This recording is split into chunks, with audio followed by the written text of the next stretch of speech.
ঘর ঝাড়ু দেওয়া ছাড়া কাউকে কিছু দেওয়া যাবে না। এগুলোর পিছনে বিভিন্ন ভিন্ন ধর্মী মানুষদের বিশ্বাস আছে, কাজ করে।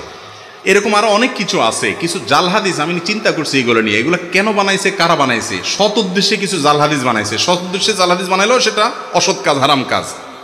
যেমন রাতে নখ কাটলে কি হয়, রাতে নখ কাটলে ওই যে নক্ষুনি হয়, বাচ্চা বলছে, দেখছেন, এটা হয় সেটা হয়, দেখছেন, মুখস্থ এদের। আচ্ছা, রাতের নখ কাটলে কোরআন হাদিসে কোথাও নিষেধ নাই, আপনি রাতে কাটেন দিনে কাটেন। এটা আমার মনে হয় কোনো সময় মুরব্বীরা চিন্তা করছে, পোলাপান রাতে নখ কাটতে গেলে অন্ধকারের মধ্যে, তখন হারিকানে মেমবাতিতে আপনার চেরাগের আলোতে কি আর আলো থাকে, কাটতে গেলে হাত কাটতে পারে, এই জন্য হয়তো পোলাপানের একটা হাদিস বানাই দিছে আর যে রাতে নখ কাটলে এটা হয়, যাতে দিনে কাটে। বাবা এটা তখন হয়তো ঠিক ছিল, আলো ছিল না, ফকফকা আলো, দিনের চাইতে বেশি আলো, কারোর যদি সুবিধা হয় সে কাটবে, কোনো অসুবিধা নাই। একইভাবে দেখবেন যে আপনার অনেকে বলে হুজুর